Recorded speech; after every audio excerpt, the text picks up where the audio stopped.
大家好，早晨，我係林淑玲，係 Angela 小組。信主之前呢，我同我媽咪關係咧一直都好差，每次溝通咧都係呢個火星撞地球嘅，根本上就唔想同佢溝通。但係逢年過節咧、母親節啊、新年咧，其實我係好討厭，因為呢啲節日我就會見到我媽，同埋咧自細我就有好嚴重嘅濕疹嘅。咁早幾年咧嘅濕疹係嚴重到我係瞓唔到覺夜晚，同埋拗嘅時候係晚晚都拗醒啦，拗完之後就會出心液，其實都好痛苦嘅嗰段時間。咁信主嘅經過咧就係2007年咧，我爹哋因為癌症唔喺度，我細女咧都喺同年出世。其實我爹哋唔喺度咧，令我情緒好低落嘅。但係咧，我因為有2個好細嘅小朋友，所以咧我都冇得理我自己嘅情緒啦，就真係只係不斷照顧佢哋。但係咧，每日都係好疲憊不堪嘅。機緣巧合之下咧，有一個姊妹覺得我嘅需要，就帶咗我去返當時仲喺美景花園嘅崇拜。但係好可惜咧，因為嗰陣時啲女太細，我冇自己私人時間，咁就放棄咗親近神嘅機會。咁直至到2021年咧，我識咗好多年嘅家長朋友邀請我返幸福小組，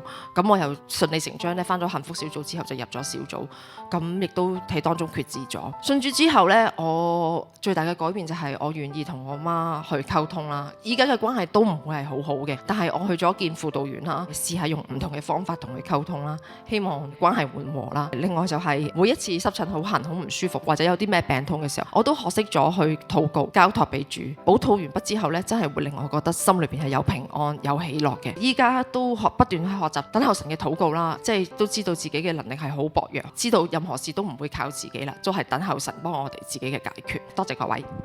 記得訂閱親密見證頻道，撳埋個鐘仔，同埋幫手分享點讚，等更多人認識神。